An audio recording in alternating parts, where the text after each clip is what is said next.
Welcome to Wizard Educational Institute. As always, we are going to discuss some important current affairs topics. First, look at the topics we are going to cover. Number 1, President's Rule under Article 356. Then, Monetary Policy Committee, June meeting, and at last about Bharatjan. Azir topic board mains or very important. Prothom topic to asile Article 356 or oporot. Right? Article 356 কি কয় প্রেসিডেন্টের ruler কথা right constitutional emergency বুলিও কোৱা হয় আমাৰ সংবিধানত যদি চাই আৰ্টিকেল 355 এ ন্যাশনাল ইমাৰ্জেন্সিৰ কথা কয় আৰ্টিকেল 356 এ প্ৰেসিডেন্ট ৰুলাৰ কথা কয় বা স্টেট ইমাৰ্জেন্সিৰ কথা কয় বা কনস্টিটিউশনাল ইমাৰ্জেন্সিৰ কথা কয় আৰু লাষ্টৰ যেটো ইমাৰ্জেন্সি আৰ্টিকেল 360 এটো হৈছে ফাইনান্সিয়াল ইমাৰ্জেন্সি যেটো আজিলৈকে এনফোৰ্স হোৱা নাই বাকি দুটা কিন্তু বহুতবাৰ হৈছে আমি যদি ন্যাশনাল ইমাৰ্জেন্সিৰ কথাও কওঁ তিনিবাৰ হৈছে 1962 ইন্দো চাইনা ওয়াৰৰ সময়ত 1971 ইন্দো পাকিস্তান ওয়াৰৰ সময়ত আৰু 1975 ত ইন্দিৰা গান্ধী চৰকাৰে ইন্টাৰনেল ডিস্টাৰবেন্সৰ দুহাই দি পেলাই ইম্পোজ কৰিছিল আমি যদি 356 দ্যাট ইজ প্ৰেসিডেন্ট ৰুলাৰ কথা কওঁ বহুতবাৰ এটো ইম্পোজ কৰা হৈছে মোৰ দেন 150 টাইমস আমাৰ অসমতো বহুতবাৰ হৈছে যেতিয়া অসম আন্দোলন চলি আছিল ৰাইট এই আৰ্টিকেল 356 ৰ ওপৰত আমি আজি ডিসকাস কৰিম কাৰণটো হৈছে যে মণিপুৰত ফেব্ৰুৱাৰী 2025 চনৰ পৰা এই আৰ্টিকেল 356 ৰ অন্তত প্ৰেসিডেন্ট ৰুল ইম্পোজ কৰা হৈছে আৰু এতিয়াও চলি আছে প্ৰেসিডেন্ট ৰুল কি হয় প্ৰেসিডেন্ট ৰুল হৈছে যেতিয়া স্টেট গভৰ্ণমেণ্টে কনস্টিটিউশনাল ওয়েট চলা নাই সংবিধানৰ বিৰুদ্ধে চলিছে তেতিয়া কি কৰিব পাৰে প্ৰেসিডেন্ট ৰুল সেন্ট্ৰাল গভৰ্ণমেণ্টে ইম্পোজ কৰি দিব পাৰে দুটা কেস আছে আৰ্টিকেল 356 ইউজ কৰা এটা হৈছে যে যদি কনস্টিটিউশনাল মেশিনাৰিটো ব্ৰেকডাউন হৈ যায় এটো এক নম্বৰ দুই নম্বৰটো কি হয় যদি সেন্টাৰৰ ডাইৰেকশন স্টেট গভৰ্ণমেণ্টে ফলো নকৰে এটো আৰ্টিকেল 365 এ কয় 356 আৰু 365 okay presidents rule refers to the suspension of a state government যেতিয়া প্রেসিডেন্ট রুল ইম্পোজ কৰা হয় তেতিয়া স্টেট গভর্নমেন্টটো সাসপেন্ড হৈ যায় and the imposition of direct rule by the central government আৰু central governmentor হাতত power to যায় as allowed under article 356 of the constitution কেতিয়া হয় the state government cannot be carried on in accordance with the constitution সংবিধানৰ values সংবিধানৰ যিবিলাক principles আছে হেইমতে চলিব পৰা নাই a governor's report or other relevant information leads to the conclusion যে যদি গভৰ্ণৰে ৰিপোৰ্ট দিয়ে প্ৰেসিডেন্টক যে যেটো ৰাজ্য সৰকাৰ আছে ৰাজ্য সৰকাৰ সংবিধানৰ প্ৰিন্সিপল মতে চলা নাই সংবিধান ভায়োলেট কৰিছে তেতিয়া প্ৰেসিডেন্ট ইম্পোজ কৰিব পৰা যায় আৰু এটা যেটো কলো আৰ্টিকেল 365 ৰ আন্ডাৰত যেতিয়া সেন্ট্ৰাল গভৰ্ণমেণ্টে দিয়া ডাইৰেকশন মতে স্টেট গভৰ্ণমেণ্ট নচলে সেই ক্ষেত্ৰটো কিন্তু কৰিব পৰা যায় Once proclaimed, President rule must be approved by both houses of parliament within 2 months. অর্থাৎ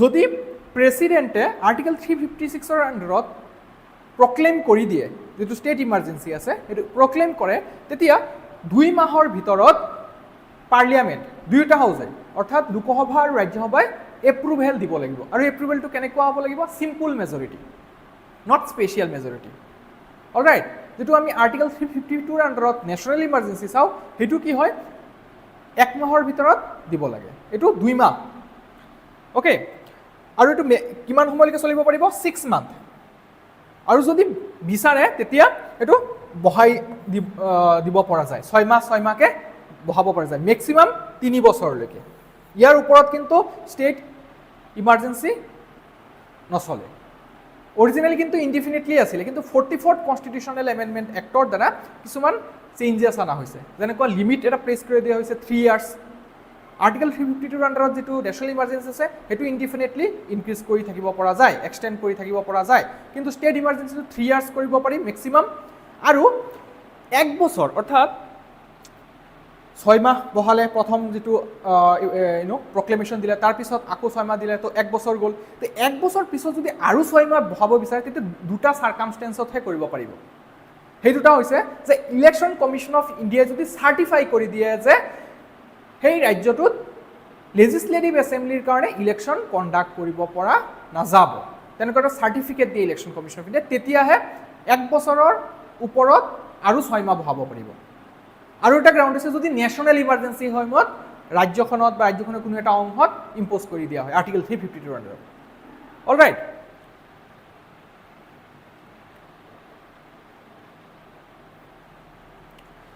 আচ্ছা এই যেটো আৰ্টিকেল 356 আছে ইয়াক লৈ পেলাই বহুত চৰ্চা হৈছিলে কনষ্টিটিউয়েণ্ট এছেম্বলিত আমাৰ কনষ্টিটিউশ্যন ফ্ৰেমাৰসকলে ইয়াৰ ওপৰত আলোচনা কৰিছিলে আৰু তেতিয়া আমাৰ কনষ্টিটিউয়েণ্ট এছেম্বলি যেটো ড্ৰাফটিং কমিটিৰ চেয়াৰমেন আছিলে বি.আৰ. আম্বেদকাৰ সাহেব তেখেতে কৈছিলে যে এই যেটো আৰ্টিকেল 356 আছে এইটো ডেড লেটাৰ হিচাপে থাকিব যাতে এইটো কোনো কেতিয়াও ইউজ নহয় তেওঁ এইটো এক্সপেক্ট কৰিছিলে যে ইট উইল নেভাৰ কাম into operation but after independence and after our constitution came into force that is on 26th of November 1949 adopt kora hoisile aru amar force hoisile 26 January 1950 so hei samoyor pora 1990 loke kintu central government e bahut bar etu impose korise aru supreme court e ortha judiciary eku tat mat mata nasile pisot 1994 ot eta historic judgment ahile SR Bombay case আমি তাৰ বিষয়ে চাম প্ৰথমতে চাই লও এই যে হিষ্টৰিক্যাল misuse হৈছে তাৰ article 356 was meant to be a rare remedy and but it has been widely misused particularly before the 1990s hey 1975 যেতিয়া ইন্দিৰা গান্ধীয়ে ইমাৰ্জেন্সি ইম্পোজ কৰিছিলে তাৰ পিছত জেনাৰেল ইলেকশন কন্ডাক্ট হৈছিল লোকসভাৰ কাৰণে সেই লোকসভা ইলেকশনত কংগ্ৰেছ চৰকাৰ প্ৰথমবাৰৰ কাৰণে হাৰিব লগা হৈছিল আৰু 1978 ত মুৰাৰজী দেশাইৰ আণ্ডাৰত জনতা চৰকাৰ গঠন হৈছিল সো যেতিয়া জনতা চৰকাৰ গঠন হ'ল জনতা চৰকাৰ আহি পেলাই যিবিলাক ষ্টেটত অপজিশন ৰুল ষ্টেট আছে মেইনলি কংগ্ৰেছ ৰুল ষ্টেটবোৰ সেইবোৰক কি কৰিছিলে ডিজলভ কৰি দিছিলে তাৰ পিছত 1980 ত আকৌ ইন্দিৰা গান্ধী ঘূৰি আহিলে তো তেওঁ আহি পেলাই কি কৰিলে এই জনতা ৰুল ষ্টেটবোৰ সাসপেন্ড কৰি দিলে বিজেপি ৰুল বা যিবিলাক জনতা চৰকাৰৰ ষ্টেট আছিল ৰুল ষ্টেট আছিল সেইকেইটা সাসপেন্ড কৰি দিলে কি দুহাই দিছিলে যে তেওঁলোকে মেন্ডেটটো হেৰুৱাই পেলাইছে কিন্তু লোকসভা ইলেকশনত পিপুলৰ মেন্ডেট কি আছিল যেটো সেন্ট্ৰেল গভৰ্নমেন্টৰ যেটো পাৰ্টিক দিছে হেতু পাৰ্টি ৰাজ্যটো থাকিব লাগে সো হেতু দুহাই দিছিলে সো এটোৰ ধৰণে একটা মিসইউজ হৈ আছিল Elected governments were dismissed for political reasons such as the ruling party losing Lokasabha elections. Mainly 1978, 1980 কথা কোৱা হৈছে There was no consistent approach. কিন্তু এটা consistent approach নাছিলে to dissolving the state assemblies after imposing president's rule. যদি আপোনালোকে example চাই inconsistency চাব যে কেৰালাত 1970 আৰু পাঞ্জাবত 1971 ত এছেম্বলি ডিজলভ কৰি দিয়া হৈছিল যদিও তেতিয়া মেজৰিটি আছিল গভৰ্নমেন্টৰ ষ্টেট গভৰ্নমেন্ট গঠন কৰা হৈছিল যে চিফ মিনিষ্টাৰ থকা পাৰ্টিটোৰ মেজৰিটি আছিল কিন্তু তথাপি ডিজলভ কৰি দিয়া হৈছিল in সিমিলাৰ situation ষ্টেটস like Punjab 1967 Uttar Pradesh 1968 to Madhya Pradesh 1969 to retain their assemblies in suspended animation while alternative governments were sought আৰু এটা কথা আছে এই যে 2 মাহৰ এটা পিৰিয়ড থাকে যেতিয়ালৈকে পাৰ্লিয়ামেন্টে এপ্ৰুভেল নিদিয়ে সেই সময়লৈকে কিন্তু ডিজলভ কৰিব পৰা নাযায় কাক ডিজলভ কৰিব নাযায় লেজিসলেটিভ এছেম্বলি বিধানসভাক ডিজলভ কৰিব পৰা নাযায় হেতু কি থাকিব সাসপেন্ডেড এনিমেশনত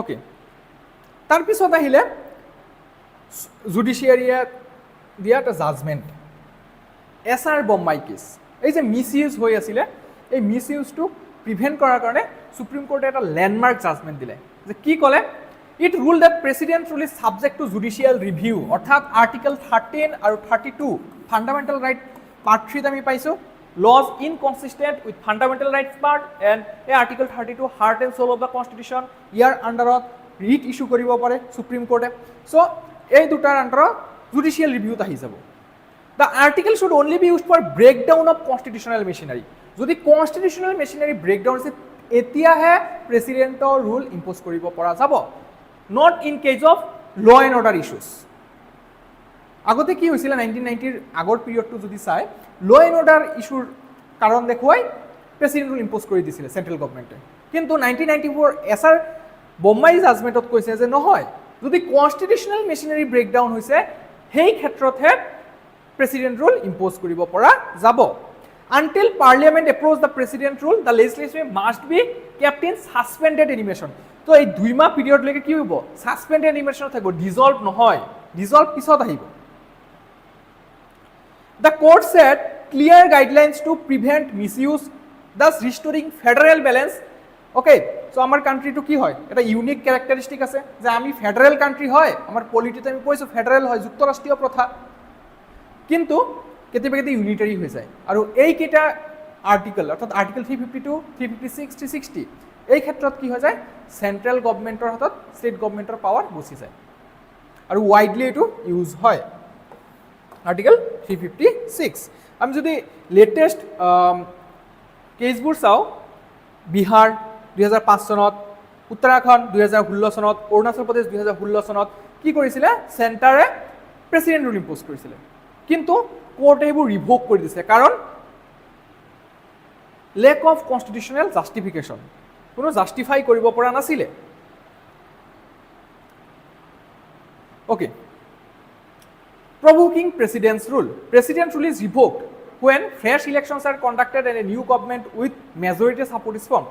যদি ফ্রেশ ইলেকশন কন্ডাক্ট করা হয় আর নতুন সরকার এটা গঠন করা হয় উইথ মেজরিটি সাপোর্ট তেতিয়া প্রেসিডেন্ট রুলটো উঠাই দিয়া হয় রিভোক কৰি দিয়া হয় or if a viable alternative government is form from within the existing assembly যদি এক্সিস্টিং এসেম্বলিৰ পৰা এটা অল্টাৰনেটিভ গভৰ্নমেন্ট ফৰ্ম কৰিব পৰা যায় তেতিয়াও কিন্তু প্ৰেসিডেন্ট ৰুল ৰিভোক কৰি দিয়া হয় যেটো মণিপুৰত হৈ আছে মণিপুৰ এসেম্বলিটো কিন্তু ডিজলভ কৰি দিয়া হোৱা নাই নিউজত কাৰণ আছে যে 10 জন এমএলএ গভৰ্ণৰক এপ্ৰোচ কৰিছে যে ৰিস্টোৰ কৰিব লাগে ষ্টেট লেজিসলেটিভ এসেম্বলিটো পাৱাৰত আকৌ আহিব লাগে ওকে যেটো মণিপুৰত ফেব্ৰুৱাৰী 2025 ত ইম্পোজ কৰা হৈছিল এটো mainly due to security issue আৰু পলিটিক্যাল ইনষ্টেবিলিটিৰ কাৰণে ইম্পোজ কৰা হৈছিল ইয়াত মই উল্লেখ কৰিছো the assembly has not been dissolve suspend হৈছে suspended animation and is valid till March 2027 নিউজত আছিল যে a delegation of MLAs is pushing for reinstating an elected government which is constitutional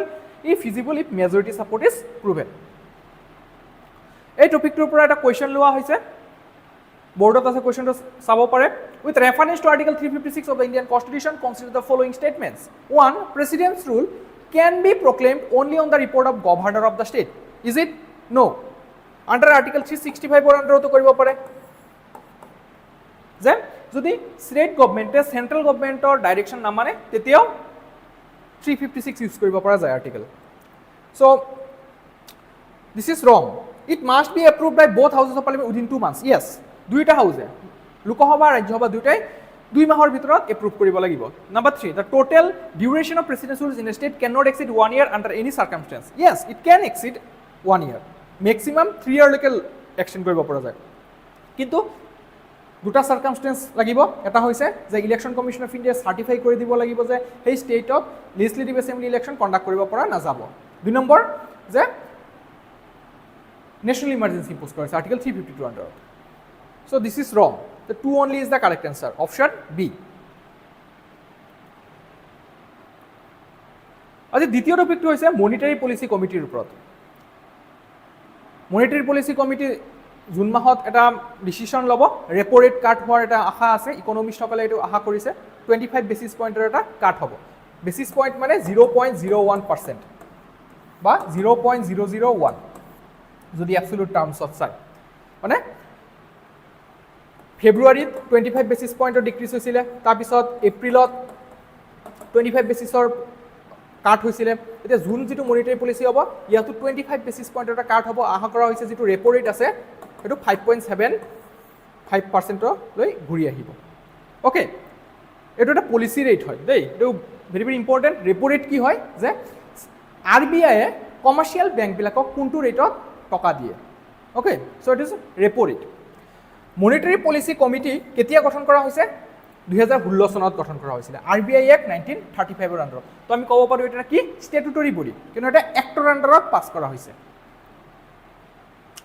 then কেইজন মেম্বাৰ থাকিব 6 জন মেম্বাৰ 3 জন আৰবিআইৰ পৰা থাকিব এজন ৰাজ্যপাল I mean governor of the RBI he will act as the ex officio chairman then one deputy governor and one officer আৰু 3 জন external member যাক nominate কৰিব ভাৰত চৰকাৰে It decides repo rate and other policy stances to manage inflation and support growth. For example, accommodative policy, neutral policy, hetu decide koribo. And also will decide repo rate. Expected decision in June 2025. Repo rate will be cut by 25 basis point to 5.75%. It widely expect kora hoise. Would be the third consecutive cut, total 50 basis point cut since February 2025. MPC likely to maintain accommodative stance to support group. Accommodative stance ketia, RBI koi, jetia,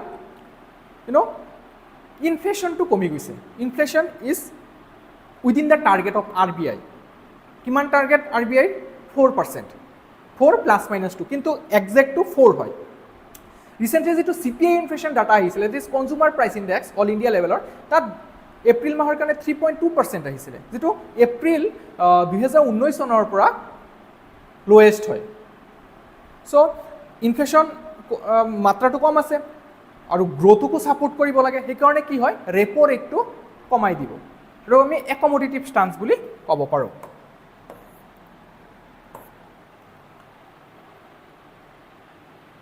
So inflation and repo rate, আমি যদি চাও এপ্ৰিল 2025 3.2% আছে, মাৰ্চত 3.3% আছিল, যেটো 2019ত যদি চাই হেইটো পৰ্যায়ত আছে, তো 2019ৰ পৰা 2025ৰ ভিতৰত এইটো সবতকে লোয়েষ্ট। Below RBI's 4% target for the 3 consecutive months, mainly due to inflation targeting framework, যেটো এই আমাৰ মনিটাৰী পলিসি কমিটিয়ে বনাইছে। Mandated CPI target 4 plus minus 2, adopted in 2016 by amendment to RBI Act. All right. Real GDP growth এবাৰ কিমান predict কৰা হৈছে 6.4%, যেটো আমাৰ 4 ইয়াৰ লো হয়। 2020 চনত নেগেটিভ গ্ৰোথ হৈছিল, 2021ত বাঢ়িছিল, 2022ত বাঢ়িছে, 2023ত বাঢ়িছে, 2024ত বাঢ়িছে, 2025ৰ যেটো ৰিয়েল জিডিপি গ্ৰোথ আছে এটো 6.5%। সো এই 4 বছৰত সবতকে কম হয়। কোৱাৰ্টাৰ 4 FY25 গ্ৰোথ 7.5%, হাইয়েষ্ট হয় 4টা কোৱাৰ্টাৰৰ ভিতৰত। এটো কোনটো কোৱাৰ্টাৰ বুজাইছে? January, April, March, I mean January, February, March. Okay, FY26 GDP projected at 6.5%. FY26 or GDP to project kora hoise 6.5% rate of growth hobo. Okay, it is mainly supported by higher private consumption, rural consumption pick up hoise, strong corporate bank balance sheets, government capital expenditure. Bharat sarkare capital expenditure jor dise, easing financial conditions. All right. So ei topic to eta question loa hoise. Question to board of section. With reference to the Monetary Policy Committee of the RBI, consider the following statements. 1. It is a 6-member body constituted under the Reserve Bank of India Act 1934. Is it so? Yes. It was a statutory body hoy. 2016 চনত amend কৰি পেলাই এই actor আন্ডাৰত MPC গঠন কৰা হৈছিল। So this is true. 2. The governor of the RBI is the ex officio chairman of the MPC. Yes. He is the ex officio chairman of the Monetary Policy Committee. 6জনীয়া member committee হয় এটো। Number 3, all members of the MPC are appointed by the government of India. No, 3 John nominate করে central government আৰু বাকি 3 জন RBI এৰ ফালৰ পৰাই হয়। So 1 and 2 only is the correct answer. 3 is wrong. হয়নে?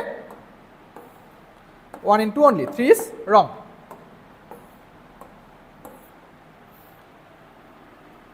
Okay, next topic to হৈছে ভাৰত জেন। এটো কি হয়? ভাৰতৰ প্ৰথম থলুৱাভাৱে নিৰ্মিত multi model LLM, that is large language model. Okay, multi model মানে কি হয়? টেক্সট, ইমেজ, স্পিচ তিনিটা ক্যাপচার কৰিব পাৰে। লাৰ্জ ল্যাঙ্গুয়েজ মডেল যেটো AI হয়, AI বেসড, এনেকুৱা চ্যাট জিপিটি, আমাৰ ডিপসিক এটসেট্ৰা। কোনে লঞ্চ কৰিছে? Doctor Jitendra Singh, our science and technology minister. Independent charge আছে at the Bharat gen summit, যেটো জুন 2025 অনুষ্ঠিত হৈ গ'ল। এই ভাৰত জেনটো ডেভেলপ কৰা হৈছে national mission on interdisciplinary cyber physical ছিষ্টেমৰ ওপৰত। ওকে, এই মিছনটোৰ আণ্ডাৰত এই ভাৰত জেন গঠন কৰা হৈছে। মুখ্য বৈশিষ্ট্যবোৰ কি হয়?